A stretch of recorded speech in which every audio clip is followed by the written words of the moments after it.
watching my content on gardening in Vermont and have really enjoyed it, I would really ask if you would quickly just click that subscribe button. It's totally free. It helps me out a lot on YouTube. It gives you different notifications of what's going on in my channel, and we can both keep up with each other a little bit better if you want to click subscribe so that you can keep seeing what's going on. I'm going to be planting out my garden really soon, so there's some fun things that are coming up. But today, for today's video, I thought it would be fun to finally, really more so because I need to, open up these winter sowing jugs that I have had all winter long. I've kind of been keeping track of them, looking at them. I really haven't been babying them. I'm trying to think if I watered them at all. And I don't think I did. I think I pretty much just relied on the snow and the rainfall, and that has been enough. I have not opened them and looked at them since the heat wave that we had 2 weeks ago. We had multiple days in the 80s, which is really warm for May in Vermont. And so I have a feeling that they really produced some since then. So I'm excited to get these opened with you. And I gotta kind of start deciding exactly what I'm gonna start doing with all of these. So let's get started. So if you remember, I made all these winter jugs in, I want to say in December, it might have been January, and I was sure to label them in 3 different spots. There's a stick on the inside that's labeled, the masking tape is labeled, and the jug is labeled. And so far, at least one of those things have gone by the wayside, so I'm glad that I have labeled all of these. So this is Snapdragons. This was just, I remember specifically, this was just an old packet that I had, I think from last year, that I just never finished, used up. And so I kind of sprinkled them in this jug and in another jug. And so let's see, I definitely see a lot of green. And let's see how they are going. My snaps that are out in the greenhouse are doing absolutely fantastic. So beautiful. They're about to bloom. They're doing great. Here's the chickens coming to see what's going on. The ones out in the field are doing okay. Their stems are not as strong, but that's to be expected. They still should be good. So these are probably not quite as far along. Nope, not quite as far along, but look how beautiful those are. Oh, wow. These are great. Beautiful. Definitely not as far along as the other snaps I have in the field or in the greenhouse, but that's okay because this will create a succession for me. I would never plant snapdragons that I had specific uses for, like something I would get from Johnny's or whatever, in this kind of a style, because I'm going to be a little bit further behind than I would want to be. But this is a great thing to do with just like a packet you would get from, you know, the grocery store, from a big box store or whatever. The stems are maybe a little bit thinner than I would have expected. I thought that they would have been a little thicker than that just because they've endured so much weather. But I think they should still be good. Definitely pretty crooked, so that's another negative about it. They're pretty close together in here too, but generally speaking, they're gonna be great. They're gonna be some flowers for the end of the season. I'm just gonna plant them right into my cut flower field when I get the chance to do that. So there's those. I had another thing of snaps. Oh, there they are right there. Yeah, I knew this one was snaps because it opened. There's so many of them in here that they were just like, let me out. And they kind of just started coming right out. So these, interesting enough, they're from the same packet, but these are a little bit thicker. They're a little bit more straight up. I don't have any reasoning for that in particular, other than I think that these are spread out a little bit more. But this will be fun to, this will be fun to pull apart and put into the cut flower area. I may even actually snip some of these just a little bit so then they'll branch a little bit more and I'll get even more blooms. But these will be at the end of the year, so that'll be fun. That's probably easily another 50 snapdragons to add to my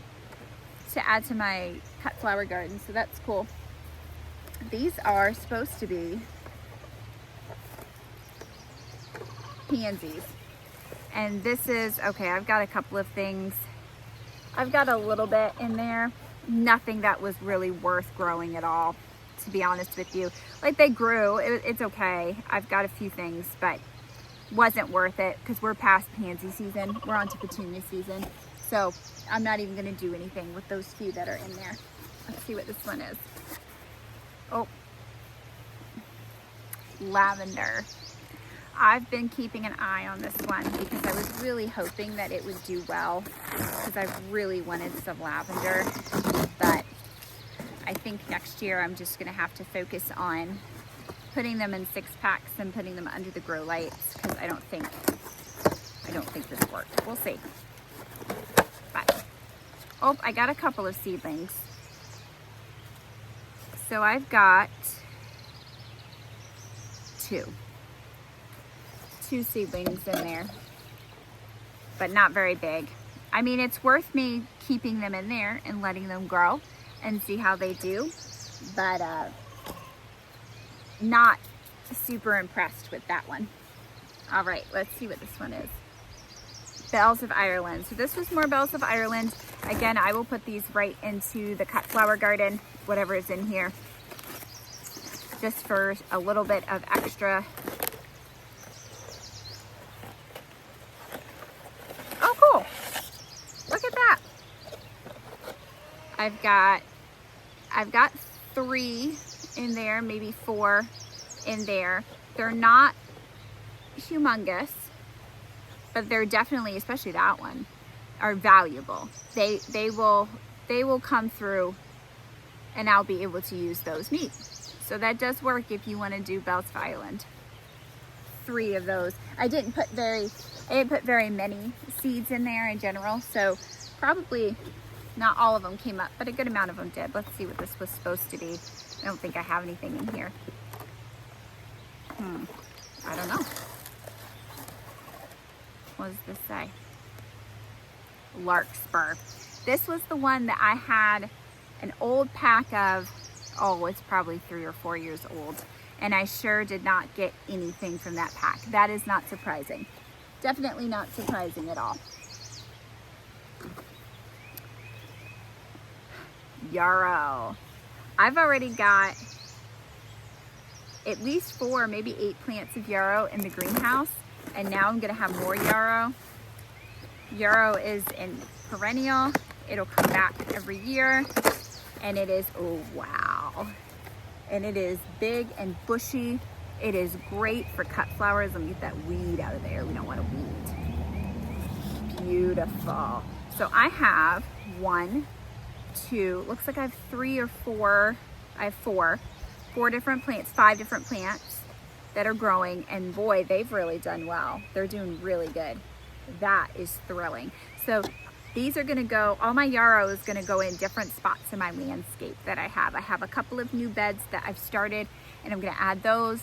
I have some spots in my already existing landscape that I wanna add some yarrow to, that I need to fill up some space, and I think this will be great to add to. So I am thrilled about the way the yarrow worked out. All right, I think this didn't do good either, but I may be wrong. Echinacea. Okay. Not amazing, but not terrible. So I've probably got 1, 2, 3, 4, 5, 6, 7, 8, 9, 10, 11, 12, 13, probably 13 plants in there. They're not very far along. They're little, which is not too far away from like how they are in my landscape right now. They're only just starting to come up in my landscape right now. So I would have thought that these would maybe be a little bit ahead of the game, but they're not. They're about on par with where my echinacea in my landscape is, but that's okay. I'm gonna let them grow in here for a while until they're bigger, and then I will plant them where I want them to grow. Echinacea is amazing because they self-seed, and so they will just grow and grow and grow, and they're fantastic cut flowers. So to not have to put any work into it other than sprinkle a few seeds, this was definitely worth it. It would be easier maybe to put them in some 6-packs, so then I can just see what's going on and dig them. Whew. And dig them out, you know, and put them where I wanted them. But this works too, because this was easy. Awesome. Echinacea, that's a win. That's a win.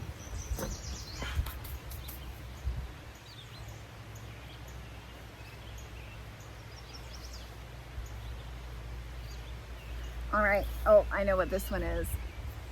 Lupin. You can see the lupin already trying to come up from the top. Lupin is an early summer flower here. And so it makes sense that they would be big and beautiful at this point. Wow.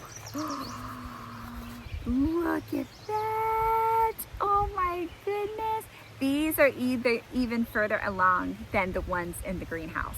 Now this, whew. So highly recommend doing lupin with winter sowing because you're gonna get great results. So let's see what we've got in here. I've got 1, these are really full plants, 2, 3, 4, I think I have 6 in here, 6 or 7 in here. That's amazing. So these need to get planted rather quickly. I have a few spots in my already existing landscape that I want to put them. And then I also have in some of the new beds, I'm not going to show you yet because I'm not looking that hot right now, that I'm going to put them in as well. So I got to get going on those so that I can plant these. But man, I am really impressed with this. So this is better than putting them in the 6-packs and putting them in the greenhouse. This worked better than that, which is awesome. And again, lupin is really awesome, same as echinacea, they self-seed. So you'll start your patch of lupins and then they'll just kind of keep going all by themselves, which is awesome and amazing. So your ever-existing flower, oh, I love it. I'm really excited about that. So we had positive outcomes with the lupin, yarrow, snapdragons. At this point, I'm keeping all of these opened. Not so great experience with the Bells of Ireland were okay. The echinacea was okay. Did not have good experience with the pansies, and the lavender is just teeny little bit. Maybe we'll get something out of that later, but not going to get anything out of it right now. So I figured it was about time to open these up and see what was going on with them, because it's almost June here. It's time to do something with these. So upcoming soon is me planting my garden. As an update, this is the end of May, and I have not planted really anything in my garden other than all of my cold things that you have seen me plant, and also my gladiolas that I've been keeping going with the succession. That's been for multiple reasons. One reason has been last week was extremely cold here in Vermont. It was like in the mid-40s during the day. And so it's really hard when it's chilly and it's cloudy to have the motivation to go out and get things done in the garden. So I just didn't. I'm not a professional, okay? This is a hobby garden with a hobby farm stand. Like, it's not a big thing. So I have not planted a lot yet.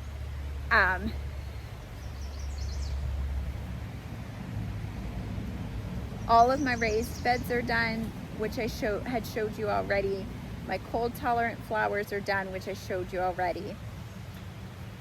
I have almost all of the plastic mulch on all of the rows. I only have 3 more rows to go with that, and then I'm ready to start planting. And my first priority with that is going to be to start seeds, direct sow the things I need to do, and then kind of go from there. Another reason I haven't really gotten some of this done is that it's kind of a catch-22. You know, you can kind of get ahead of the game if you start sowing your seeds or if you put things out. But if you sow your seeds when it's cold and cloudy and rainy outside, they're going to take a long time to germinate as opposed to when it's warm outside and the soil is warm. So do you gain a little bit of time by putting them out early? I guess in theory you do, but not really so much if it takes them longer to germinate than when you would put them out later and they germinate quicker. So that's kind of just what I'm going with this year. Last year we had a very late frost and almost into June, and I don't want anything messed up. This coming Tuesday, the low during the night is supposed to be 42. And while that's obviously not frost or anything, my tomatoes don't want to be out when it's 42 degrees outside. Like they just don't. They're happy in my greenhouse and they're ready to get out of their pots, but they're chilling in there, and most things in there are happy.